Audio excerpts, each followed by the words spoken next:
Meu querido amigo, minha querida amiga, graça e paz da parte do nosso Senhor Jesus Cristo. Hoje nós estamos no terceiro dia de reflexão em cima do livro de Filipenses. Eu gostaria que nesse dia conversasse com você sobre o desafio da unidade em tempos de crise. Gostaria de convidar você a abrir a sua Bíblia no livro de Filipenses, capítulo 1. Nós vamos ler os versículos 1 e 2, que diz assim: se por estarmos em Cristo nós temos alguma motivação, alguma exortação de amor, alguma comunhão no Espírito, alguma profunda afeição e compaixão, completem a minha alegria, tendo o mesmo modo de pensar, o mesmo amor, um só Espírito e uma só atitude. Meus irmãos, quando nós vamos pensar nesse tempo em que as famílias estão sendo obrigadas a passar um tempo maior juntos, nós vamos percebendo que às vezes esse tempo junto também é um tempo que, se não for trabalhado de forma acertada, pode ser um período de estresse, um período de conflitos, um período de desarranjo. Então, por isso, é preciso então que a gente perceba alguns problemas que podem aparecer nesses momentos de confinamento. Primeiro, às vezes as pessoas se sentem um pouco estressadas, porque tem uma rotina que é completamente diferente daquela que ela tinha do serviço.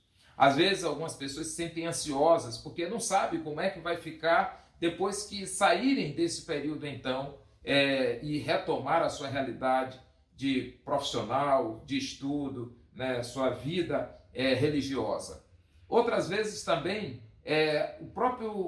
a própria convivência do dia a dia faz com que algumas situações não resolvidas no relacionamento, elas possam então aflorar. E é por isso que Paulo coloca que há um desafio, existem alguns desafios para se viver em comunidade. Paulo chama atenção primeiro para a questão do partidarismo. O partidarismo, um grupo puxa de um lado, outro grupo puxa do outro lado. Às vezes também o egoísmo. As pessoas pensam mais nas suas próprias necessidades ao invés de pensar na necessidade do outro. Outras vezes nós estamos juntos, mas nós não estamos em unidade. Estamos ali como que um grupo dentro de um saco, mas cada um tem uma natureza completamente diferente. Então, como construir a unidade? Veja a resposta de Paulo. Paulo vai dizer que uma coisa importante é que haja uma exortação em Cristo. Alguns crentes, às vezes, não compreendem muito bem o significado dessa palavra exortação. Entende que exortação é você chamar a atenção da pessoa, é você confrontar a pessoa, mas não é isso que a palavra exortação significa. Exortação significa encorajamento. Aproveite esse momento para você dar palavras de incentivo, de estímulo às pessoas, faça com que elas percebam um lado bom da vida, que elas não se desanimem diante dessa situação, que sem dúvida nenhuma é uma situação complexa. A segunda coisa que Paulo nos chama a atenção é que deve haver uma comunhão no Espírito. O que é essa comunhão no Espírito? Paulo diz lá no começo do capítulo 2, versículo 1, se estamos em Cristo, veja bem, se nós estamos em Cristo, há algo que nos une, o amor de Cristo. E se esse amor de Cristo nos une, nós somos capazes de superar as nossas diferenças e pensar agora no bem comum. Pensar naquilo que vai ser bom para mim, mas também será bom para o outro. Nesse período, é importante que nós, como nascidos em Cristo, tenhamos um amor fraternal, um amor de irmão, compreendendo as necessidades, compreendendo as limitações do outro. O Espírito Santo de Deus, ele é dado à igreja justamente para produzir na igreja esta unidade. Veja que quando Deus envia o Espírito Santo em Pentecoste, ali a primeira coisa que o Espírito Santo faz é fazer com que um compreenda o outro, com que um ouça o outro na sua própria língua. Às vezes, nesse período, o pai tem que aprender a ouvir um pouco o filho e compreender que a língua do filho às vezes é diferente da dele. O filho tem que aprender a ouvir o pai, entender que apesar da diferença de gerações, é possível estabelecer um diálogo. o esposo compreender a esposa e vice-versa. Mas isso não é uma obra humana, essa é uma obra do Espírito Santo de Deus. E ainda ele diz, olha, é preciso que haja consolação em amor. Ou seja, é necessário que nós venhamos a consolar uns aos outros, a trazer palavras que contribuam para animar a outra pessoa. Às vezes palavras de críticas, às vezes palavras de censura, só serve então para abater mais o espírito da outra pessoa.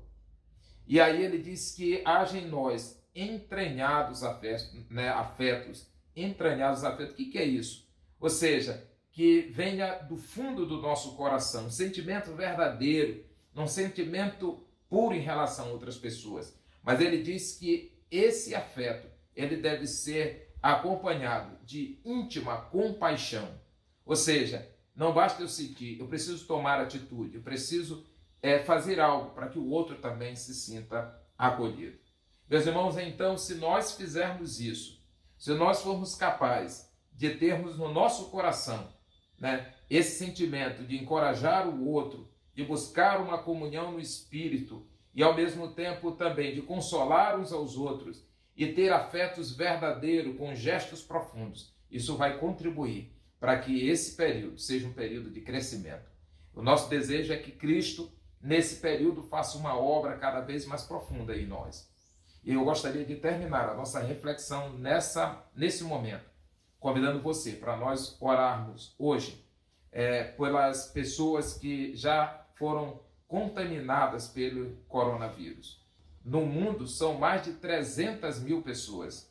Aqui no Maranhão, dados apontam para cerca de 8 pessoas, mas nós não sabemos ao certo quantas pessoas são. Mas eu sei que muitas dessas pessoas, elas estão angustiadas e nós gostaríamos de orar por elas. Oremos. Senhor Deus e Pai, nós queremos colocar diante do Senhor, neste momento, a Tua igreja, colocar diante da Tua presença, a cidade de São Luís, o Maranhão, o Brasil, e pedir que o Senhor venha trazer consolo aos nossos corações. Mas nós queremos colocar de forma especial, Pai, a vida das pessoas que estão enfermas, Pai.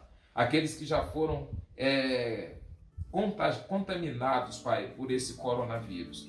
Nós te pedimos que eles possam sair desse momento com a sua saúde restaurada, Pai.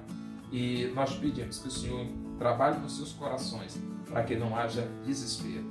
Fique conosco, Pai. Nos abençoa em nome de Jesus. Amém.